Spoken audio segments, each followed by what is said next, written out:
ज्योति की साधना करने वाले साधक का समय का रथ अबाध गति से चलता है। उसके दो पक्ष हैं, एक दिन और दूसरा रात। जीवन का रथ भी निरंतर गतिशील है। उसके भी दो चक्र हैं, एक आशा, दूसरा निराशा। दिन प्रकाश है, रात अंधकार। आशा प्रकाश है और निराशा तमिश्रा, गहरी तमिश्रा, गहन अंधकार। पश्चिम के दार्शनिकों ने भारतीय दर्शन पर यह आरोप लगाया, भारतीय दर्शन निराशावादी, दुख को देखता है, दुख ही दुख, जन्म दुख, मृत्यु दुख, रोग दुख,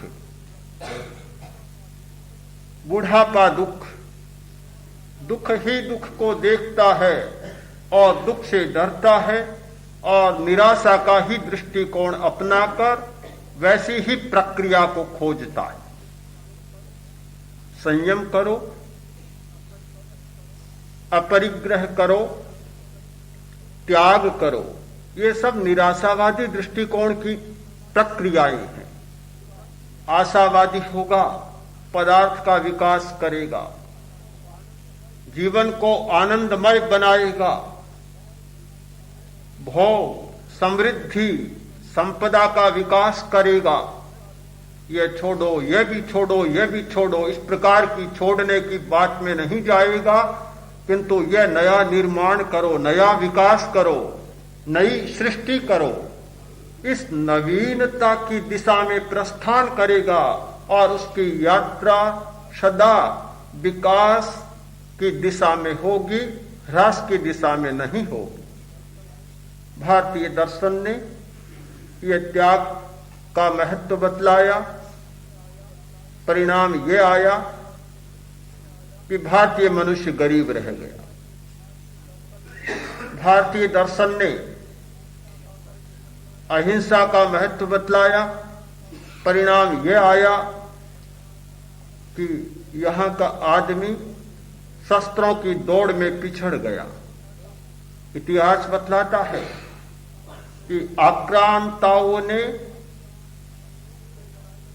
बंदूक से लड़ाई लड़ी तो भारतीय योद्धाओं ने तलवार से लड़ाई लड़ी। आक्रांताओं ने तोपों से लड़ाई लड़ी तो भारतीय लोगों ने मुश्किल से बंदूक से लड़ाई लड़ी। वे ही तलवार, बर्छे और भाले यही रहे, विकास नहीं कर पाए। इसलिए नहीं कर पाए कि उनका जीवन दर्शन यह रहा कि अहिंसा, अपरिग्रह, त्याग, संयम विकास कर ही नहीं सके। न परिग्रह का विकास, न संपदा का विकास, न पदार्थ का विकास, सब में पिछड़ गए। कुछ अंशों में बात सच भी हो सकती है, इसे केवल आरोप ही न माने, कुछ अंशों में सच्चाई भी। भारतीय लोगों ने पदार्थ के विकास की ओर उतना ध्यान नहीं दिया जितना कि आज के लोग अपेक्षा रखते। क्यों नहीं दिया, इस प्रश्न पर थोड़ा गंभीर चिंतन करना होगा। इसलिए नहीं दिया कि भारत की सभ्यता बहुत पुरानी है, भारत की संस्कृति बहुत पुरानी है, भारतीय विकास का इतिहास बहुत पुराना है। यहां के लोग एक समय सभ्यता, संस्कृति और विकास के ऊंचे शिखर पर पहुंच चुके थे। वहां पहुंचने के पश्चात उन्होंने अनुभव किया यह रास्ता बंद है, बस अब आगे जाने का कोई अवकाश नहीं है। पहाड़ की चोटी पर कोई पहुंच जाए फिर आगे कहां जाए? पहाड़ की तलहटी में हो, बीच में हो, तब तो आगे ऊंचा जाने का रास्ता है। और जो आदमी चोटी पर पहुंच जाए उसके लिए या तो यह होता है कि चोटी पर खड़ा रहे या होता है कि फिर नीचे उतरे। दो बातें होती है। चोटी पर कोई खड़ा रह नहीं सकता, कोई भी आदमी सदा चोटी पर नहीं खड़ा रह सकता, उसे नीचे ही आना होता है। भारतीय लोग सभ्यता की और संस्कृति की और विकास की चोटी पर पहुंच गए थे।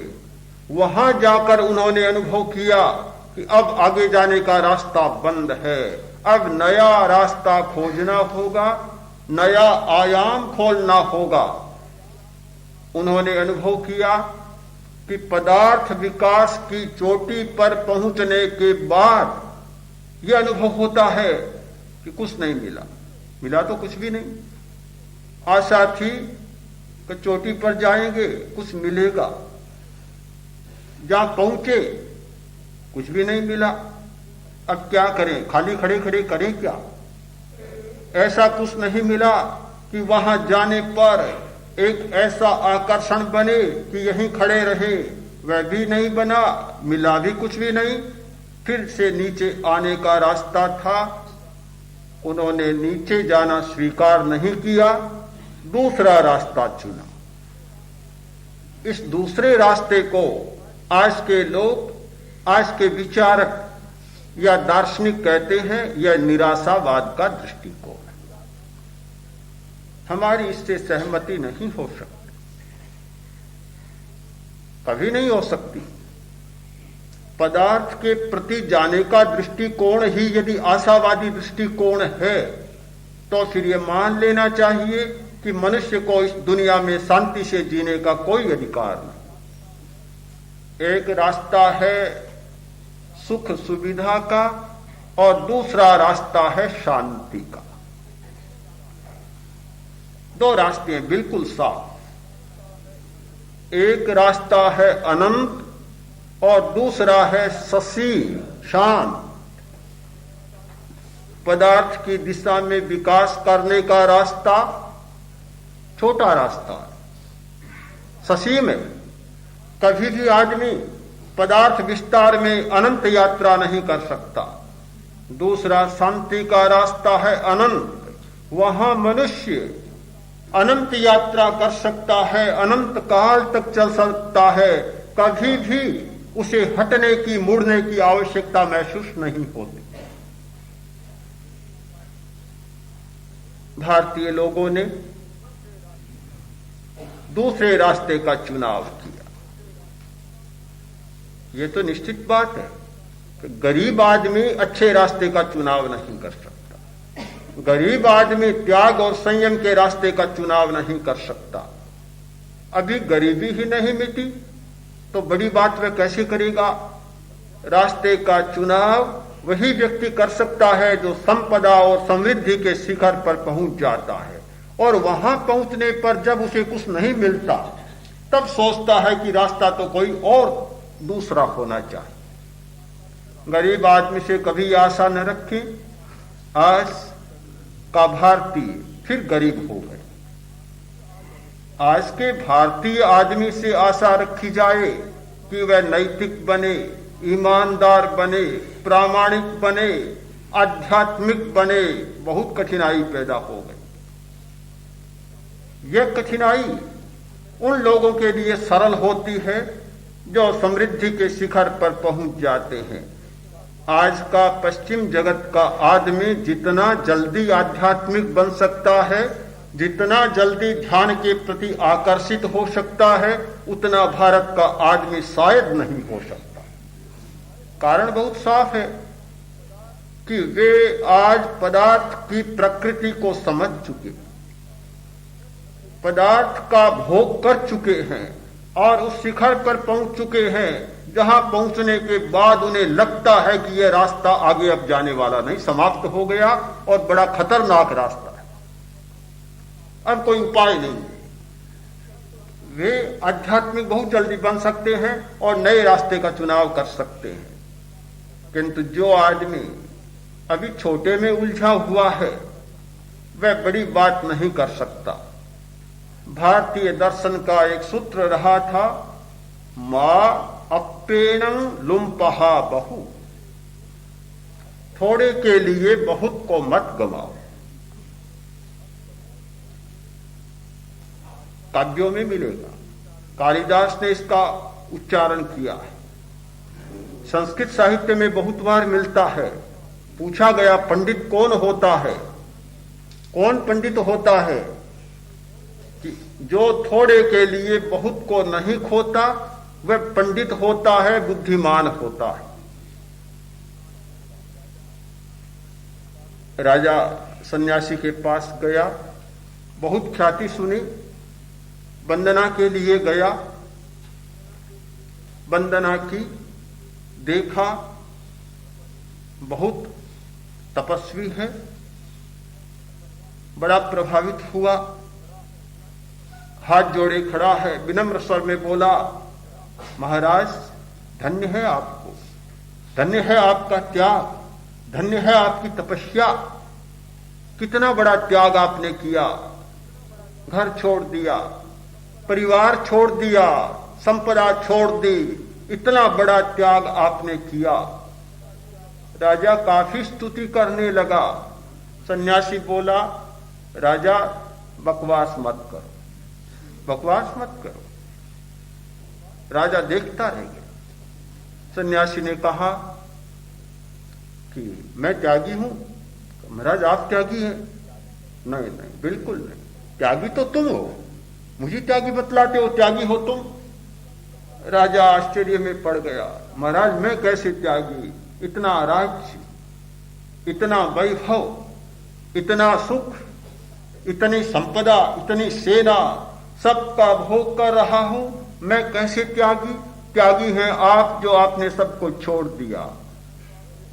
सन्यासी बोला, नहीं नहीं, गलत कहते हो तुम हो त्यागी। समझ नहीं पाया आपकी बात को, आप क्या कहना चाहते? सन्यासी ने कहा, मेरे सामने मोक्ष का सुख है, परमात्मा का सुख है, इतना बड़ा सुख है मेरे सामने, उस सुख के लिए मैंने थोड़ा सा धन का सुख छोड़ दिया, कौन सा बड़ा त्याग किया? तुम हो बड़े त्यागी, तो उस बड़े सुख को छोड़कर इस छोटे सुख में फंसे पड़े हो। त्यागी तुम हो या मैं हूं?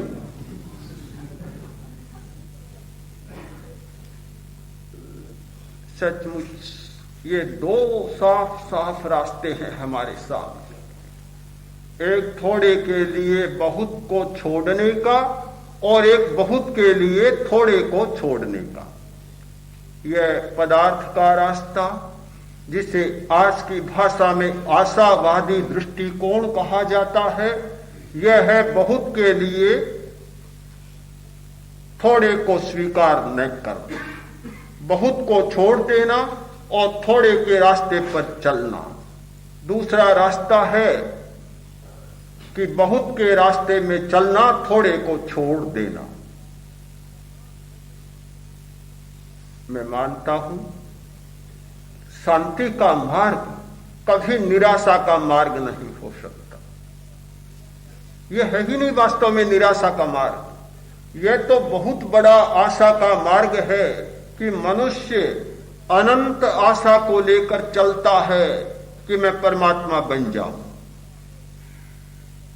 छोटी भावना नहीं है, छोटी भावना नहीं, कितनी बड़ी भावना कि परमात्मा बन जाऊं। यदि कोई व्यक्ति कहे आचार्य तुलसी बन जाऊं, तो दूसरे को लगता है कि अहंकार की भाषा बोल रहा है। यदि कोई व्यक्ति कहे कि महाप्रज्ञ बन जाऊं, तो भी लगता है कि अहंकार की भाषा बोल रहा है। यदि कोई आदमी चाहे कि मैं राजा बन जाऊं, मंत्री बन जाऊं, प्रधानमंत्री बन जाऊं, तो भी लगता है कि अहंकार और आकांक्षा की भाषा में सोच रहा है। कोई व्यक्ति यह चाहे कि परमात्मा बन जाऊं, किसी को आपत्ति नहीं। कोई नहीं कहता कि अहंकारी आदमी है, कोई नहीं कहता कि आकांक्षी आदमी है, महत्वाकांक्षी आदमी है। एक इतना बड़ा पद है कि उसकी चाह करो, कोई आपत्ति नहीं। और बीच के पदों की आकांक्षा करो, चाह करो, तो सब जगह गड़बड़ियां है। प्रधानमंत्री पद की चाह करो तो पहला कुर्सी पर बैठा है, वह सोचेगा कि इसको सबसे पहले समाप्त किया जाए, कहीं आने जाए। यहां बीच के जितने हैं छोटे पद, सब में संघर्ष है, सब में द्वंद्व है और सब में दृष्टियां है। वह सोचता है कि आसपास में कोई ऐसा हो नहीं जाए, किंतु एक इतना विराट पद, इतना विशाल पद कि जिसको सब चाहते और किसी को आपत्ति नहीं, किसी को स्पर्धा नहीं, किसी को संघर्ष नहीं, किसी को आपत्ति नहीं। कभी तुम कहां जाना चाहते हो? कि परमात्मा बनना चाहते हो, बहुत अच्छी बात है, चलो चलो, रास्ता साफ।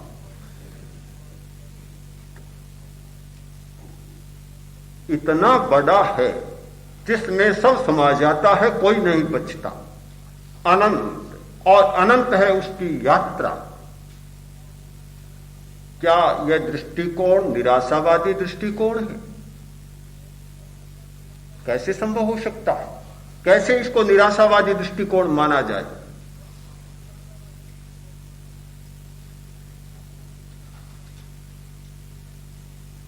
आचार्य उमास्वामी,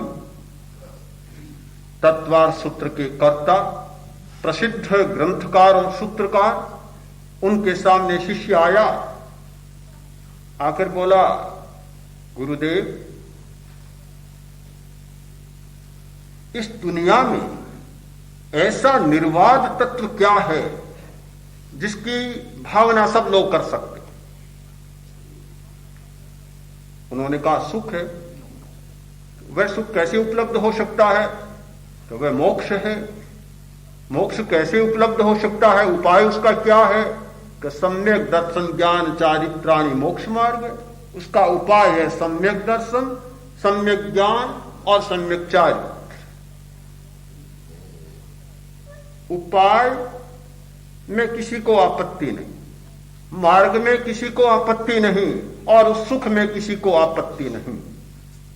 यह अनंत सुख, निर्वाध सुख, यह शांति का मार्ग कभी निराशावादी दृष्टिकोण नहीं हो सकता।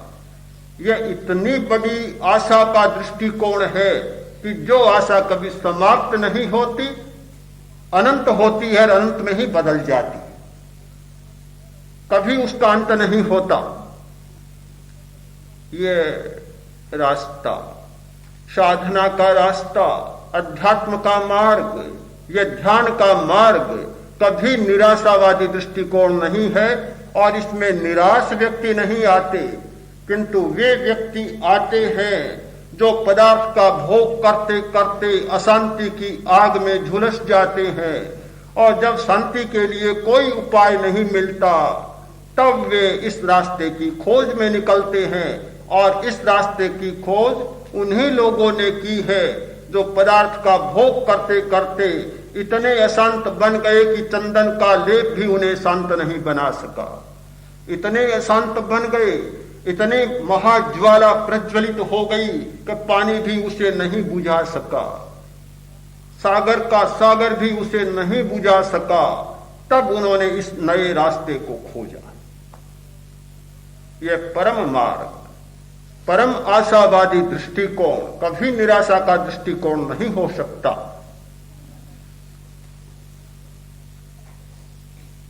साधना का मार्ग बहुत कठिन मार्ग है। यह निश्चित माने तो निराश व्यक्ति तो इसमें आ नहीं सकता, और आलसी आदमी भी इसमें सफल नहीं हो सकता। बहुत प्रयत्न जरूरी होता है, बहुत परिश्रम करना होता है, बहुत पराक्रम करना होता है। आप ये न सोचें कि ध्यान कर बैठना निठल्लापन है। ध्यान में जितना पराक्रम चाहिए उतना पराक्रम शायद खेती में भी लगाने की जरूरत नहीं होती। एक आदमी हल जोतता है, मजे में चलता है, गाता है, गीत गाते चला जाता है, और आजकल का किसान तो रेडियो बांधे रहता है, गीत सुनता भी चला जाता है, साथ साथ में गाता भी चला जाता है। बहुत श्रम करने की जरूरत नहीं, किंतु ध्यान करने वाले व्यक्ति को तो बहुत श्रम करने की जरूरत होती है। ये कोई मीठी बातें नहीं है, ये हमारे जीवन की सार्थकता है। राजनेता मीठी बातें कर सकता है, पर ध्यान करने वाला कभी मीठी बातों में नहीं जाता, सार्थक बात में जाता है। एक भाई ने कहा अपने मित्रों से कि मेरा लड़का राजनेता होगा। उन्होंने पूछा तुमने कैसे जान लिया? कैसे जान लिया?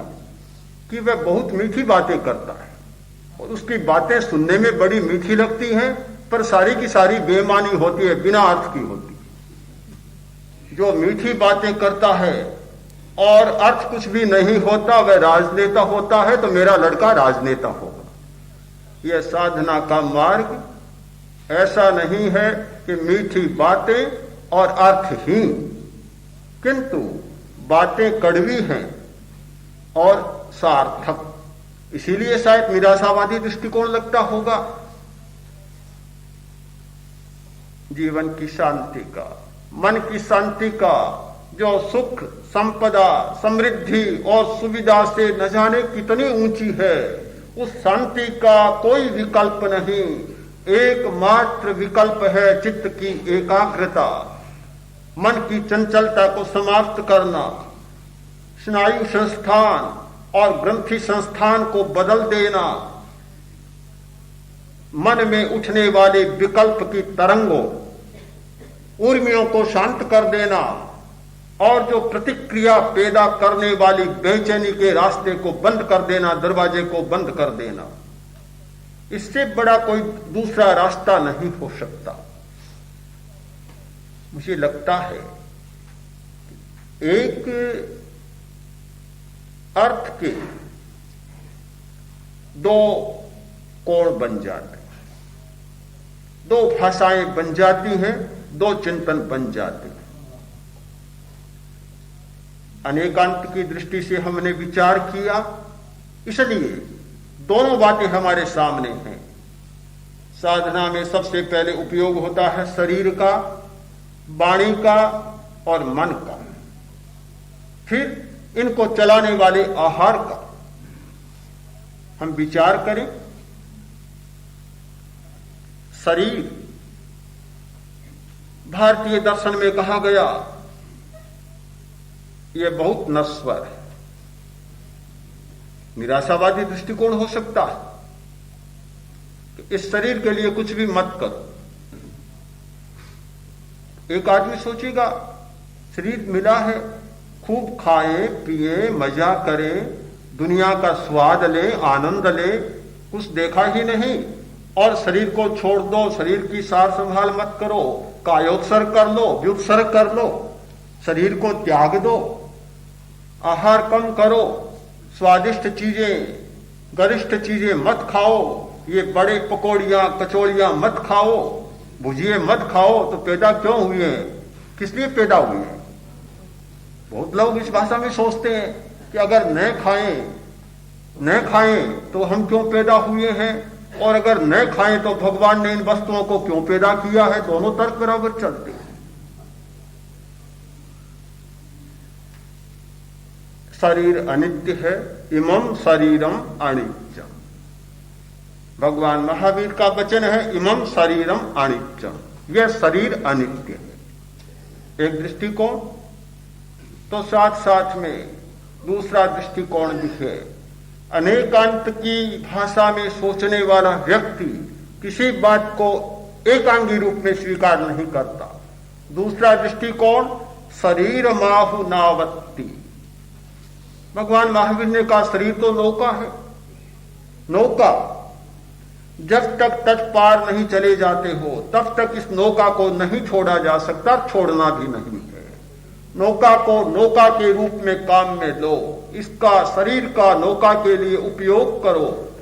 तट को पार जाना है और पार जाने के लिए इस नौका को बराबर काम में लो। शरीर माहु नावत्ति जीवो बुच्चई नावियो। आत्मा नाविक है और यह शरीर नौका है। हमें शरीर का बराबर उपयोग करना होगा।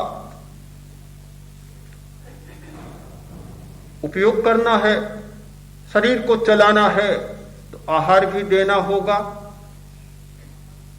बहुत लोग मानते हैं कि जैन दर्शन तपस्या पर भार देता है, आहार पर अति भार देता है, यह भी मत खाओ, वह भी मत खाओ। मानता हूं यह भी एकांगी दृष्टिकोण है, यह भी एकांगी दृष्टिकोण है। शरीर को चलाने के लिए खाना भी जरूरी होता है। जैन आचार्यों ने बहुत सुंदर समीक्षा की है इस विषय में। साधु के लिए प्रश्न हुआ कि साधु को साधना करनी है तो फिर तपस्या करें, क्यों खाए?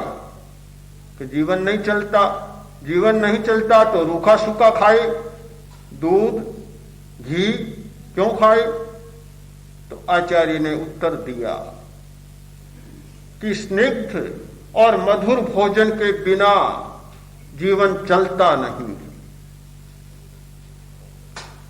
जीवन चल सकता है किंतु मेधा चाहिए, स्मृति चाहिए, बुद्धि चाहिए। स्निग्ध और मधुर भोजन के बिना बुद्धि का विकास नहीं होता, मेधा का विकास नहीं होता, स्मृति और धारणा शक्ति का विकास नहीं होता। कोरा अज्ञानी का जीवन जीना है तो इन सबको छोड़ दिया जाए। जिसको ज्ञानी का जीवन जीना है उसे इन सब का प्रयोग करना होता है। भगवान महावीर जब तपस्या बहुत करते थे, उनका शरीर बिल्कुल रूखा सूखा हो गया।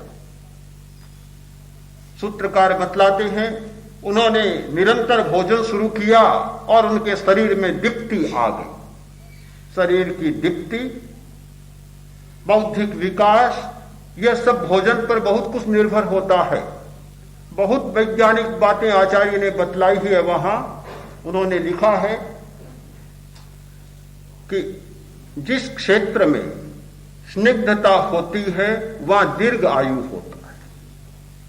जिस काल में स्निग्धता होती है उस काल में दीर्घ आयु होता है। और जो आदमी स्निग्ध और मधुर भोजन करता है वह दीर्घ आयु वाला होता है। जिसको ये नहीं मिलते वे अकाल मृत्यु में मर जाते। भोजन के प्रति हमारा एक संतुलित दृष्टिकोण होता है। न तो यह होता कि कोरा रूखा सूखा खाए और न यह होता कि कोरा स्निग्ध और गरिष्ठ खाएं। रूखा भोजन करने वाला बहुत क्रोधी हो जाता है, आपको ध्यान होना चाहिए। जो कोरा रूखा ही रूखा भोजन करता है बहुत गुस्सेल बन जाता है, क्रोध बहुत ज्यादा आने लग जाता है, प्रकृति चिड़चिड़ी हो जाती है उसकी। यह हमारा एक संतुलित दृष्टिकोण हो। हर बात पर अनेकांत की दृष्टि से हमें विचार करना होगा। एकांत दृष्टि से किसी भी बात को स्वीकार नहीं किया जा सकता। शरीर को छोड़ना है तो शरीर को धारण भी करना है। आहार छोड़ना है तो आहार को चलाना भी है। रूखा सूखा खाना है, आयंबिल करना है तो स्निग्ध और मधुर का भी उपयोग करना है। दोनों बातें साथ साथ चलती है, दोनों चक्के साथ साथ चलते हैं। संतुलन को अनेकांतवादी कभी नहीं छोड़ सकता। भगवान ऋषभ ध्यान की मुद्रा में खड़े थे। लंबा समय बीत गया और सोचा अब शरीर, लंबा समय बीत गया और सोचा अब शरीर साथ नहीं दे रहा, पालना करना है, तपस्या को तोड़ना है। एक नई दृष्टि मिली कि शरीर के दोषों को नष्ट करने के लिए, साधना में विघ्न बनने वाले दोषों को नष्ट करने के लिए भोजन छोड़ना भी जरूरी है, तो साधना की यात्रा को चलाने के लिए भोजन करना भी जरूरी है। कोई बीमार होता है, कहा जाए खाना बंद कर दो, शायद आज का डॉक्टर तो नहीं कहेगा, बहुत खाने में विश्वास है आज के डॉक्टरों का, खिलाने में भी। हाँ, किंतु कोई प्राकृतिक चिकित्सक होगा, सबसे पहले कहेगा कि खाना बंद करो, एनिमा लो, निकालो निकालो, निकालते चले जाओ, खाना भी बंद करेगा। किंतु वह यह भी जानता है कि कोरा खाना बंद करना ही काम नहीं है, बराबर ध्यान देता है कि कब फिर से खाना शुरू करना चाहिए। अगर कोरा यह कह दे कि खाना बंद ही कर दो तो प्राण शक्ति भी बंद हो जाएगी। तब तक देखता है कि प्राण शक्ति कमजोर न पड़े, तब तक खाना बंद। जब मालूम पड़े कि प्राण शक्ति दुर्बल हो रही है, तत्काल खाना शुरू कर देगा। दोनों पक्ष हमारे बराबर चलते हैं, शरीर के दो पक्ष, मन के दो पक्ष, वचन के दो पक्ष और आहार के दो पक्ष। यह संतुलन चलता है, संतुलन को कभी बिगाड़ा नहीं जा सकता। हम ध्यान के अर्थ को भी ठीक से समझ लें,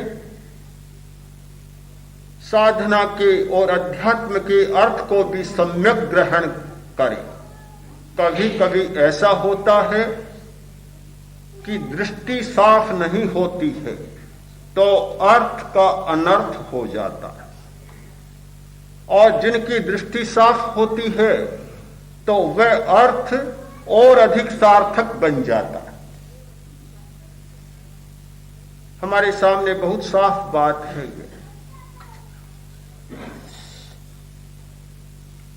एक बार ऐसा हुआ,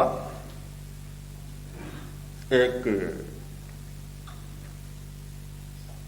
अधिकारी ने सोचा कि कर्मचारी काम नहीं कर रहे हैं ठीक और इनको प्रेरणा देनी चाहिए, तो प्रेरणा के लिए कोई उपाय ढूंढना चाहिए, कोई ऐसा मोटो लगाऊं, कोई ऐसा सूत्र खोजूं, पढ़ते ही प्रेरणा जाग जाए। सोचा, लिखा दिया, ऑफिस में लिखा दिया, काल करे सो आज कर। तत्परता आएगी, काम की क्षमता बढ़ जाएगी और अधिक काम करेंगे। बहुत अच्छा वाक्य लिखाया, काल करे सो आज कर। परिणाम यह आया कि दूसरे दिन कैशियर गायब।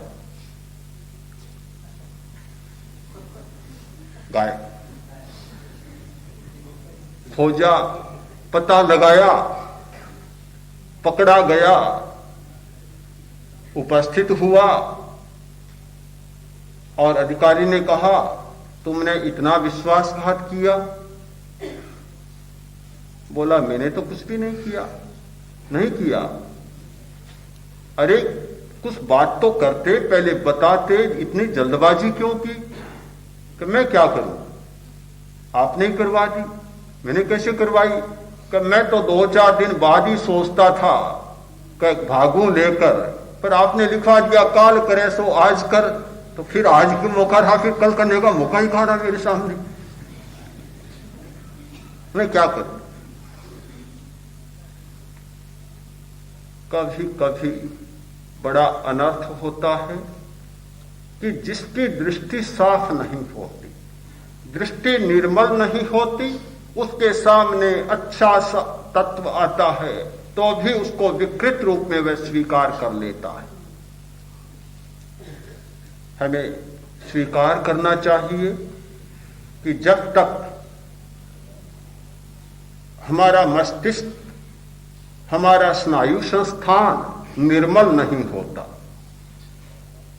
तब तक साधना अच्छी नहीं हो सकती। योग शास्त्र में इस बात पर बहुत बल दिया गया कि नाड़ी संस्थान को निर्मल किया जाए। निर्मल, बहुत निर्मल होना चाहिए। नाड़ी संस्थान निर्मल होता है तो प्रज्ञा निर्मल होती है। हमारे ज्ञान तंतु और कर्म तंतु जितने निर्मल होते हैं उतनी ही हमारी ज्ञान की शक्ति और कर्मजा शक्ति बढ़ती चली जाती है। इससे भी बड़ी बात है ग्रंथि तंत्र की। हमारा ग्रंथि तंत्र जितना निर्मल और पवित्र होता है उतनी हमारी भावनाएं निर्मल होती हैं, उतने हमारे आवेग और आवेश कम होते चले जाते हैं। नाड़ी संस्थान का स्थान दूसरा होता है। अब पहला स्थान ग्रंथि संस्थान का हो गया। आज की विज्ञान की खोजों ने इस बात को बहुत प्रमाणित कर दिया कि हमारे जितने भावनात्मक तनाव होते हैं वे सारे के सारे ग्रंथि तंत्र के द्वारा पैदा किए जाते हैं। और इस वैज्ञानिक बात को अगर कर्मशास्त्र की भाषा में खोजें तो और सूक्ष्म में जाना पड़ेगा कि कर्म का जैसा रस होता है, जैसा विपाक होता है, वैसा आदमी बनता चला जाता है। इसलिए कर्म के रसायन को, कर्मशास्त्र की भाषा में कर्म के रसायन को और शरीर शास्त्र की भाषा में ग्लैंड्स के जो स्राव को, हार्मोन्स को अगर बदल दिया जाए ध्यान के द्वारा तो फिर आदमी अपने आप बदलने लग जाता है, उसकी दृष्टि बदल जाती है। और जब दृष्टि कोई बदलती है तो अर्थ और अधिक सार्थक हो जाता है। वह घटना भी आपके सामने प्रस्तुत करूं। नाटक हो रहा था, नटनी नाटक करते करते, नाचते नाचते, खेल दिखाते दिखाते थक गई, चूर हो गई, पर दान नहीं आ रहा। तो उसने कहा, पतिदेव क्या करूं, सारी रात पूरी होती जा रही है और न राजा की ओर से न नागरिकों की ओर से दान नहीं आ रहा, दान पात्र खाली का खाली है। अब तो कोई ऐसी ताल बजाओ कि काम बन जाए, और मैं तो थक रही हूं। अपनी संकेत की भाषा में उसने यह सारा कह दिया। उस समय नट बोला, मां प्रमादीर निशात्य। सारी रात तो बीत चुकी, अब तो सूरज उगने को है, थोड़ा सा समय बाकी है। मां प्रमादीर निशात्य, रात बीत रही है, अब तुम प्रमाद मत करो, प्रमाद मत करो। एक वाक्य ऐसा निकला कि अर्थ बहुत सार्थक हो गया। राजकुमार उठा और अपना गले का हार निकाला और नट के दान पात्र में डाल दी। राजकुमारी उठी,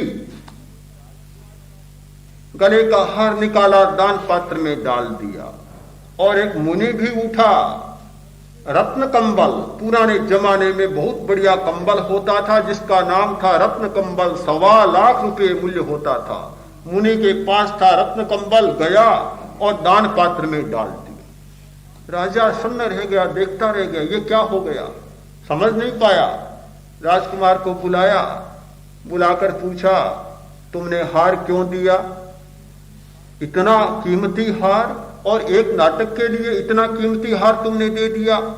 राजकुमारी को बुलाया, क्यों दिया। राजकुमार चुपके से बोला, राजन, पिताजी, बहुत बड़ा रहस्य। क्या है बताओ, मैं तो जानना चाहता हूं रहस्य। बता दूं सच्ची बात, बताओ। मेरे मन में एक भावना बहुत दिनों से काम कर रही थी कि पिता इतना बूढ़ा हो गया, मरता ही नहीं है, कब राजा बनूंगा, कब बनूंगा। सोचता, कभी कभी यह सोचता कि राजा को समाप्त कर दूं, यह भावना भी मेरे मन में आ गई। किंतु जब मैंने सुना मां प्रमादीर निशात्य, अरे रात बीत चुकी, अब तो थोड़ा सा बाकी बचा है, प्रमाद क्यों करता है। मेरी सारी दृष्टि बदल गई और मैंने सोचा कि मैंने बड़ा अपराध किया और यह इतना बड़ा मेरा गुरु है कि मेरी दृष्टि साफ कर दी, यह हार इसके सामने कोई मूल्य नहीं रखता। राजकुमारी को बुलाकर पूछा, तुमने क्यों दिया। बोली, इतनी बड़ी हो गई, आप शादी नहीं कर रही हैं। मेरे मन में तो भावना थी कि किसी के साथ भाग जाऊं, और भागने वाले को भी ढूंढ लिया मैंने, तो भागने की तैयारी में थी। पर मैंने सुना मां प्रमादीर निशात्य, अब कितना बचा है, थोड़ा बहुत समय बचा है, क्यों ऐसा करती हो। मुझे इतनी बड़ी दृष्टि मिली है कि यह हार उसके सामने कोई मूल्य नहीं रखता। ठीक है, साधु से को बुलाया, पूछा तुमने क्यों दिया? इसको तो शादी करनी थी, उसको राज चाहिए था, तुम्हें क्या चाहिए था जो रत्न कंबल दिया है? साधु बोला, बहुत वर्ष हो गए साधना करते करते, बहुत वर्ष हो गए, थक गया, लगा कि कुछ मिला नहीं, घर में जाने की बात सोच रहा था, परिवार का मोह जाग गया, पत्नी पीछे है, परिवार पीछे है, मोह जाग गया, समय ढूंढ रहा था कि कब जाऊं कब जाऊं। किंतु जब यह सुना कि मां प्रमादीर निशात्य, तो लगा कि आज 40 वर्ष तो बीत चुके, और अब ये बात क्यों सोचता हूं, अब तो ये तड़के की बात है। दृष्टि बदल गई और सोचा इतना बड़ा उपकारी है कि जैसे गुरु होता है और विचलित होते का हाथ संभाल लेता है, इसने मुझे हस्तावलंबन दे दिया, इसलिए रत्न कंबल का इसके सामने कोई मूल्य नहीं। काल करे सो आज कर वाली बात भी हो जाती है, और माफ प्रमादीर निशात्य बात वाली भी बात होती है। हर बात अनेकांत के आस पास आकर लुढ़क जाती है, क्या करें? दोनों बातें होती है। हमारी दृष्टि साफ बने, दृष्टि साफ होती है तो ध्यान का बहुत बड़ा अर्थ है, ध्यान की बहुत बड़ी सार्थकता है, अध्यात्म का बहुत बड़ा अर्थ है, अध्यात्म चेतना जगाने का बहुत बड़ा अर्थ है। इसे कोई भी साफ दृष्टि वाला व्यक्ति निराशावादी दृष्टिकोण नहीं कह सकता, और जिसकी दृष्टि साफ नहीं होती है वह त्याग, तप, संयम को निराशावादी दृष्टिकोण मानेगा। दो बातें हमारे सामने, ज्ञान की दो सीमाएं, एक बुद्धि की सीमा और एक अनुभव की सीमा। साधना का पूरा मार्ग, संयम का पूरा मार्ग, तपस्या का पूरा मार्ग यह अनुभव का मार्ग है, बुद्धि का मार्ग नहीं। इसलिए बुद्धिवादी का तर्क अगर इसके विपरीत होता है तो मुझे कोई आश्चर्य नहीं होता। बुद्धि का काम तो है तर्क करना, और शायद मुझे लगता है कि यह संयम, साधना, ध्यान ये बुद्धि के मार्ग से पूरा खरा नहीं उतरता। बुद्धि की कसौटी पर कस ले 16 आना 100% खरा नहीं उतरेगा, क्योंकि मार्ग ही नहीं है उसका, काम ही नहीं है उसका, कैसे उतरेगा? इसके लिए कसौटी भी दूसरी चाहिए, अनुभव की कसौटी चाहिए। जिस व्यक्ति ने अनुभव की कसौटी पर कस कर देखा और अनुभव का स्वाद जिसने चखा, उसके लिए इससे परम मार्ग कोई नहीं हो सकता। यह मार्ग नहीं किंतु परम मार्ग है, यह निराशा नहीं किंतु परम आशावादी दृष्टिकोण है। और बुद्धि की कसौटी पर जो कसेगा शायद निराशावादी दृष्टिकोण कह सकता है, हमें बुरा नहीं मानना चाहिए, आश्चर्य भी नहीं करना चाहिए। तर्क का एक अपना मार्ग होता है, तर्क आदमी को बहुत उलझा देता है, उलझाने वाली बात होती है। तर्क का एक अपना मार्ग होता है, तर्क आदमी को बहुत उलझा देता है, उलझाने वाली बात होती है। अनुभव की बात जरा दूसरी बन जाती है।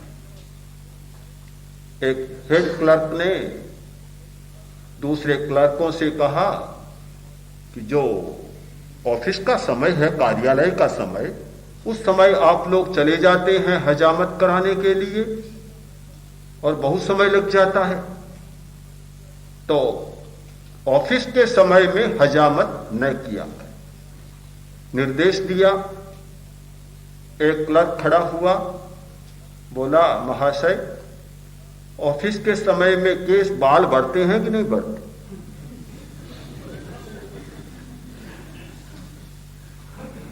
अब यदि तर्क की भाषा यह है कि यदि ऑफिस के समय में बाल बढ़ते हैं तो ऑफिस के समय में बाल कटवाए भी जा सकते हैं। आप ऐसा निर्देश दे दें, ऐसी व्यवस्था करें कि ऑफिस के समय में बाल न बढ़े तो फिर ऑफिस के समय में बाल नहीं कटवाए। भाषा होती है, बुद्धि की अपनी भाषा होती है। हम लोग बुद्धि की सीमा में जीते हैं। हमारी इंद्रिय चेतना की एक सीमा, हमारी मनस चेतना की दूसरी सीमा और हमारी बौद्धिक चेतना की तीसरी सीमा।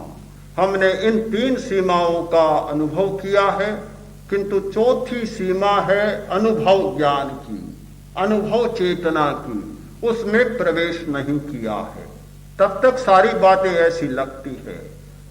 मैं निश्चित कह सकता हूं कि जिस व्यक्ति ने ध्यान का अभ्यास नहीं किया वह अनुभव की सीमा में प्रवेश नहीं पा सकता। उसका प्रवेश सर्वथा निषिद्ध है।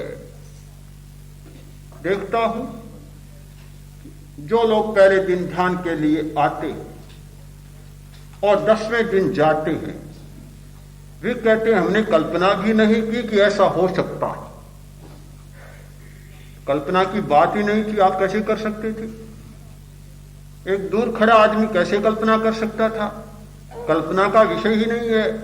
जिसने स्वयं डुबकी नहीं लगाई, जिसने स्वयं गोता नहीं लगाया, कैसे कल्पना कर सकता है? तट पर, समुद्र के तट पर खड़ा रहने वाला व्यक्ति कैसे कल्पना कर सकता है कि समुद्र की कितनी गहराई है? जिसने स्वयं डुबकी लगाई है, जिसने स्वयं गोता लगाया है, वह समझ सकता है कि समुद्र भीतर में क्या है। हम अपने बाहरी स्वरूप को जानते हैं, अपने भीतरी स्वरूप को नहीं जानते। बहुत लोगों का जीवन केवल बाहरी शरीर के स्वरूप में ही बीत जाता है, कभी उन्हें भीतर में जाने का मौका ही नहीं मिलता। आप सोचते होंगे एक शरीर शास्त्री को, एक शल्य चिकित्सक को तो मौका मिलता है कि भीतर का सारा तत्व देख लेता है। बिल्कुल नहीं मिलता, बिल्कुल नहीं मिलता। नहीं जानता कि भीतर में क्या है। भीतर के तत्वों का पता केवल उसी व्यक्ति को लगता है जो ध्यान की गहराई में जाता है और अध्यात्म की चेतना में डुबकियां लेता है, गोता लगाता है। वही समझ पाता है कि भीतर क्या हो रहा है। पूछो लोगों से कि स्पंदन इतने जागे घबरा गए, कहां गए थे स्पंदन? क्या कोई नए पैदा हुए? पैदा बिल्कुल नहीं हुए हैं। भीतर तो है सारे के सारे, सारे काम कर रहे हैं। शरीर की बिजली भीतर सारी काम कर रही है, किंतु जैसे जैसे हम एकाग्र होते हैं और पता लगने लगता है, तब आदमी घबरा जाता, अरे इतना स्पंदन जाग गया, सारा सिर चकरा गया, सारा शरीर गर्मा गया, सारा शरीर झंझना उठा, क्या हो गया? ऐसा लगता है कि जैसे कोई एक नई दुनिया सामने आ रही है। नया कुछ भी नहीं हुआ, सब कुछ चलता था। यह कारखाना ऐसे ही चलता था, किंतु इसकी आवाज नहीं आ रही थी कानों तक। जैसे ही बाहर के कान थोड़े बंद हुए, भीतर की आवाज आने लग गई। जैसे ही मन की चंचलता थोड़ी कम हुई और भीतर का स्पर्श होने लगा, आदमी घबरा जाता है। घबराना कोई अस्वाभाविक नहीं है। क्यों? कि हम इस दुनिया से बहुत परिचित हैं, किंतु भीतर की दुनिया से परिचित नहीं है। अध्यात्म की साधना का एक ही काम है, अपने भीतर के जगत से परिचित करा देना या परिचित हो जाना। हमारा बाहर का परिचय कुछ कम हो और हमारा भीतर का परिचय कुछ बढ़े, इसमें भी संतुलन आए और भीतर को जानते जाएं। दूसरों के प्रति कम जागना शुरू करें, अपने प्रति ज्यादा जागना शुरू करें। दूसरों को थोड़ा कम जानना शुरू करें और अपने को अधिक जानना शुरू करें। यह हमारी चेतना में घटित होता है तो हमारी चेतना में गंभीर परिवर्तन शुरू हो जाते हैं और व्यक्तित्व पूरा बदल जाता है। तो बदलने के लिए ध्यान का अभ्यास किया, बदलना शुरू हो गया, पर पूरा नहीं हुआ। पूरा नहीं हुआ है, शुरू हुआ है। यह पहला बिंदु है, आखिरी बिंदु अभी नहीं है। बदलने की प्रक्रिया निरंतर चलती रहे, व्यक्तित्व का रूपांतरण होता रहे, हमारी दृष्टि निर्मल बनती रहे और अनेकांत का दर्शन, जीवन प्रणाली निरंतर हमारे सामने रहे। किसी आग्रह में न फंसे, किसी एकांगी दृष्टिकोण में न जाए, किसी बात को पकड़े नहीं, पकड़कर न बैठे, किंतु हर बात पर सामंजस्य, सापेक्षता, समन्वय और संतुलन का विराट दृष्टिकोण अपनाएं। यह जीवन की दृष्टि जो अध्यात्म का बहुत बड़ा फलित है। अध्यात्म के बिना किसी व्यक्ति को उपलब्ध नहीं हो सकती। अध्यात्म की साधना जैसे जैसे आगे बढ़ती है, वैसे अनेकांत का जीवन दर्शन एक बीज रूप में जो कभी उपलब्ध होता है, विराट वृक्ष बनकर हमारे सामने आता है और यह जीवन की सौरभ चारों दिशाओं में महकने लग जाती। हंता मंगलम सिद्धा मंगलम साहू मंगलम केवलिपन्नतो धम्मो मंगलम। अरहंता लोगुत्तमा सिद्धा लोगुत्तमा साहू लोगुत्तमा केवलिपन्नतो धम्मो लोगुत्तमो। अरहंते शरणं पवज्जामि सिद्धे शरणं पवज्जामि साहू शरणं पवज्जामि केवलिपन्नतो